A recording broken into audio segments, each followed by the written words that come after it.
இந்த கல் தோசை பாருங்களா எவ்வளோ ஒரு சூப்பராக இருக்குது. நீங்கள் தோசை சுட்டு 2 மணி நேரம் வெளில வச்சாலும் அந்தளவுக்கு நல்லா சாஃப்டாக இருக்கும். நம்ம ஜவ்வரிசி சேர்த்தனால இந்தளவுக்கு நல்லா சாஃப்டாக இருக்கும். டேஸ்ட்டும் அந்தளவுக்கு சூப்பராக இருக்கும். இன்றைக்கி சூப்பரான ஒரு கல் தோசை தான் பண்ண போகிறோம்.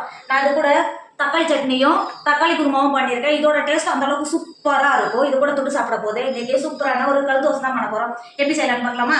Hi friends, welcome to Kerala சமையல். இன்னைக்கு கேரளா சமையலில் நம்ம கல் தோசை தான் பண்ண போகிறோம். அது பஞ்சு போல் நல்லா சாஃப்டாக தோசை தான் பண்ண போகிறோம். எப்படி செய்யலான்னு பார்க்கலாமா?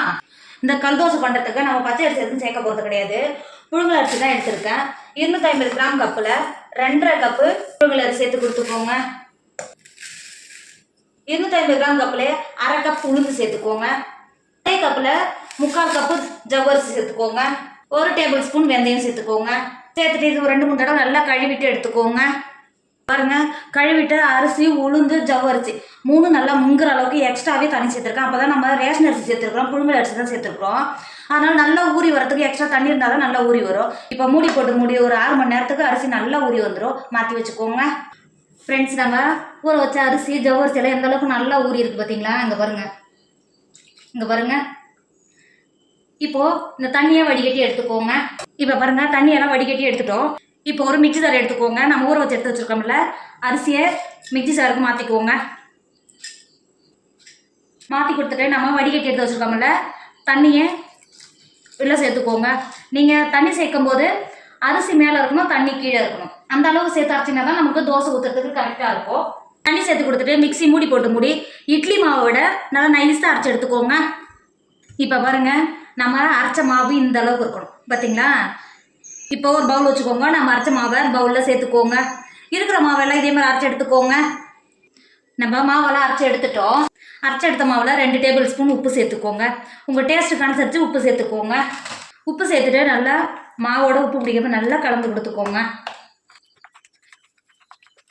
இப்போ பாருங்கள், நம்ம உப்பு சேர்த்த உடனே சீக்கிரமாக புளிக்கவும் செய்யும். உப்பு சேர்த்து கலந்து எடுத்த மாவை மூடி ஓவர் நைட் வைக்க போகிறோம். நான் காலை டிஃபனுக்காக இப்போ மாற்றி வச்சுக்கோங்க. உங்களுக்கு ஓவர் நைட் வைக்கணும்னா குறைஞ்சபட்சம் ஒரு 6 மணி நேரமாவது மாவு நல்லா புளிக்கணும். மாற்றி வச்சுக்கோங்க. இப்போ பாருங்கள், ஓவர் நைட் வச்சதுல மாவு எந்த அளவுக்கு நல்லா புளிச்சு வந்திருக்கு பார்த்தீங்களா? இங்கே பாருங்கள், எவ்வளோ ஒரு சூப்பராக புளிச்சு பொங்கி வந்திருக்கு பாருங்கள். இப்போது இந்த ஸ்டேஜில் உப்பு ஏதாவது இருந்தால் கம்மியாக இருந்தால் சேர்த்து கொடுத்துக்கோங்க. கரண்டியை வச்சு நல்லா கலந்து கொடுத்துக்கோங்க. இந்த மாதிரி நல்லா கலந்து கொடுக்கும்போது மாவு நல்லா பொங்கி வரும். இப்போ தோசை பண்ணுறதுக்கு நான் தோசை கல் அடுப்பில் வச்சுருக்கேன். நான் இரும்பு கல் தான் அடுப்பில் வச்சுருக்கேன். இப்போது ப்ரெஷ்ஷை வச்சு எல்லா இடத்துலையும் பண்ணுற மாதிரி எண்ணெய் அப்ளை பண்ணி கொடுத்துக்கோங்க. அப்ளை பண்ணி கொடுத்துட்டு நல்லா கல் சூடாக இருக்குது பார்த்தீங்களா? இந்த ஸ்டேஜில் நம்ம கரைச்சி எடுத்து வச்சுருக்கோம்ல தோசை மாவு, இந்த மாதிரி ஊற்றி கொடுத்துக்கோங்க. நம்ம கல் தோசை பண்ணுறதுனால நீங்கள் லைட்டாக இந்த மாதிரி ஊற்றினாவே கரெக்டாக இருக்கும். தோசை ஊற்றினா 10 நிமிஷத்தில் எந்த அளவுக்கு நல்லா ஹோல்ஸ் வந்துருக்கு பார்த்தீங்களா? நமக்கு ஓட்ட வந்தாலே நல்லா சாஃப்டாக இருக்கும். இப்போ தோசையை திருப்பிக்கோங்க. திருப்புறது ரொம்ப ஈஸியாக வரும். ஃபஸ்ட்டு இப்போ தான் தோசை ஊற்றுறேன், அதுவே எந்த அளவுக்கு நல்லா வருது பார்த்தீங்களா? இங்கே பாருங்கள். இப்போ திருப்பி போட்டு இன்னொரு பக்கமும் நல்லா வேக வச்சுக்கோங்க. இப்போ இன்னொரு பக்கமும் நல்லா வெந்துருச்சு. வெளில எடுத்துக்கோங்க.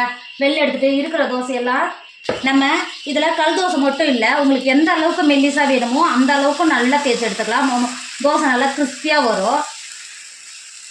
இந்த மாதிரி கூட தேய்ச்சி சுட்டு எடுத்துக்கலாம். இப்போ உங்களுக்கு எந்த மாதிரி தோசை வேணுமோ, கிறிஸ்பியாக வேணுனாலும் சுட்டுக்கலாம், கல் தோசை வேணுனாலும் சுட்டு எடுத்துக்கலாம். இருக்கிற தோசையெல்லாம் சுட்டு எடுத்துக்கோங்க. நான் கல் தோசையை சுட்டு எடுக்க போகிறேன். எடுத்துக்கோங்க. நம்மளோட கல் தோசை சூப்பராக ஆகிடுச்சு. இதோட டேஸ்ட் அந்த அளவுக்கு சூப்பராக இருக்கும். நல்லா சாஃப்டாக இருக்கும். நல்லா பஞ்சு போல் இருக்கும் பார்த்தீங்களா?